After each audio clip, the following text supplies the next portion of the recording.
According to Devil Monarch Farbauti, there was a myth. The God Almighty of heaven created a divine child. Several angels, led by an archangel, rebelled. They were defeated, cast into the abyss, creating hell and turning them to devils. However, this myth may never have actually occurred. Instead, it represents a tendency, a connection between heaven and the abyss. Thus, when instinct drives convergence, that deity might prioritize such associations. This led to God Almighty's eventual accommodation of the tenebrous world corresponding to the chained and abyss pathways. We also know that celestial worthy accommodated the river of eternal darkness and the nation of disorder, while the first two transmigrators, Ammonises and Roselle, ended up in pathways corresponding to these sefirot. These all point to a natural tendency similar to God Almighty's actions. Before explaining this tendency, let's explore the evidence.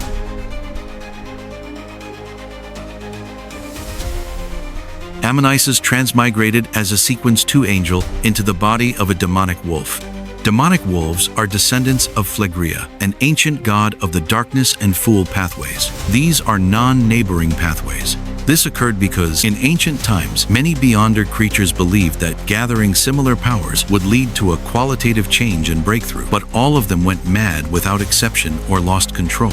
Similarly, Phoenix ancestor Gregus was the ancient death with authority over the door pathway. She was able to create the underworld in the spirit world due to her authority over the door pathway. The similarities between the Fool and Evernight pathway lie in their shared authorities over concealment and fate, while the similarities between the death pathway and the door pathway lie in their authority over the spirit world and ability to create gateways. Flegrea's and Gregus's accommodation of a Lord of the Mysteries pathway may have been an instinct born through the celestial worthy's past accommodation of the corresponding sefirot. In the second epoch, Evernight kills Flegrea. Flegrea's descendant, Antigonus of the Fool pathway, later plays a crucial role in Klein's transmigration and apotheosis ritual. According to the Evernight goddess, when the seal on the western continent gradually weakened with time, the sefirot instinctively or consciously used their symbolism to corrode the uniqueness and high-sequence Beyonder characteristics that landed on them and influenced the outside world. The first to seep out energy was the river of eternal darkness. In the second epoch, it formed a distributary through Gregris. Since Beyonders in the eternal darkness pathways also have to contend with the will of the celestial worthy, there's a possibility that Evernight and Death were influenced by celestial worthy's godhood to bring about his resurrection. During the fourth epoch, Antigonus, who had the will of the celestial worthy awakened within him, started to lose consciousness and memories occasionally. It is said that he made a secret transaction with Alista Tudor, which led to the death of Solomon and the War of the Four Emperors. Salinger obtained the uniqueness of the Red Priest pathway after killing Alista Tudor and planned to use the River of Eternal Darkness to fuse with the Red Priest uniqueness to create a brand new Great Old One path. However, he went mad. We know that his accommodation of the Red Priest uniqueness caused the mirrored original creator to mutate, affecting God Almighty's resurrection plan. It's possible Celestial Worthy's godhood played a role in him making such a decision. We can assume this because some of Celestial Worthy's arrangements were made for his revival, while others were made to interfere with the primordial God Almighty's revival. We also know that when Salinger killed Tudor, he sent his soul to the River of Eternal Darkness. The Blood Emperor's remnant spirit somehow traversed the River of Eternal Darkness and entered the Western continent where it created havoc. The underworld Taoist then sacrificed himself to enter the river and sealed the Blood Emperor. It is later speculated that Death had conversed with the underworld Taoist during this period, who may have assisted him in using the River of Eternal Darkness to accommodate the Red Priest's uniqueness. Before Salinger died, he left an arrangement within his son, Isaac Eggers, who happened to be the history teacher of Klein Moretti. Later in the fifth epoch, the underworld Taoist sealed the Blood Emperor's remnant aura on Lumien's right hand. It's possible that Celestial Worthy, by influencing the River of Eternal Darkness, was responsible for the Blood Emperor's spirit entering the Western continent as a way to interfere with God Almighty's arrangements. However, he did not expect the people of the Western continent to create a new advancement path, disrupting his plans to use Penglai against the primordial God Almighty during the dream confrontation. This is very similar to how the arrangements left in the City of Calamity by God Almighty developed in unexpected ways. This similarity gives merit to the idea that their accommodations of the additional sefirot in the first epic were due to an instinctive convergence. Both are at the mercy of fate. The scene that best conveys the connection between the Fool and Darkness pathway is Klein's visit to the nation of Evernight. The nation of Evernight was established by Flegrea's descendants, Antigonus and the Mother of the Sky.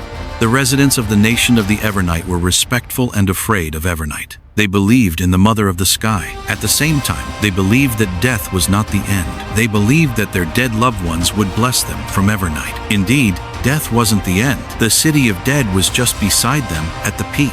They could reach it just by walking, and the dead would continue living their lives as marionettes. In the eyes of ordinary people, this was undoubtedly the same as still being alive. The nation of the living and the city of dead were like two ends of a road. The distance between life and death was so close that they were like neighbors. This also explained why the nation of the Evernight didn't have tombs, as the deceased didn't need to be buried. They turned into marionettes and headed for the peak. Now that we've explored the evidence, it's time to make associations. In Taoism, the three pure ones are the highest gods in the pantheon. They are regarded as pure manifestations of the Tao, the origin of all sentient beings, and were associated with the sky, the earth, and the underworld. Interestingly, they were said to have control and power over time, representing the past, present, and future. The most obvious association here is Celestial Worthy's title in the Western continent, the Immortal Lord of Heaven and Earth for Blessings, the Sky Lord of Heaven and Earth for Blessings, the Exalted Thearch of Heaven and Earth for Blessings, the Celestial Worthy of Heaven and Earth for Blessings, and his authority over time, King of Spacetime. Celestial Worthy can also be regarded as a pure manifestation of the Tao. In Lord of the Mysteries, he is a persona of the original creator who represents the natural order of the universe.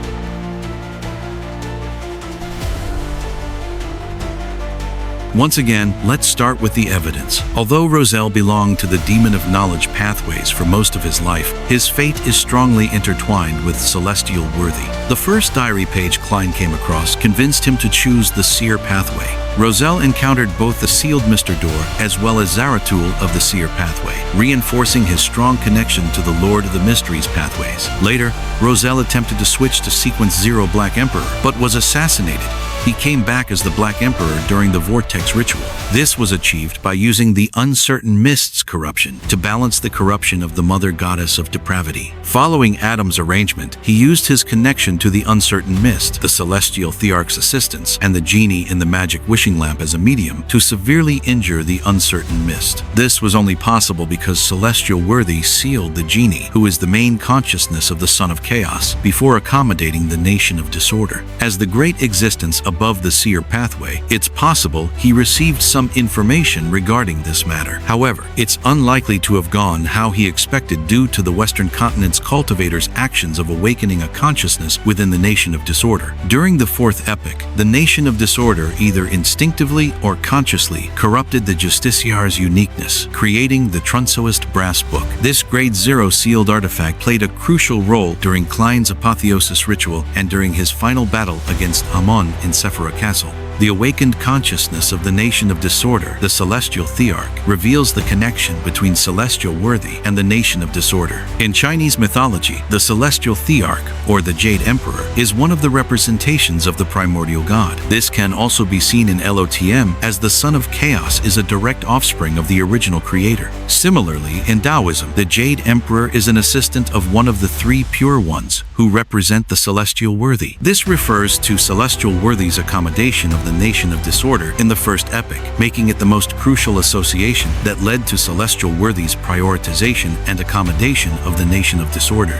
To close, Lord of the Mysteries is heavily influenced by Taoism and Chinese mythology, which can be used to explain many parts that form the natural order of the universe.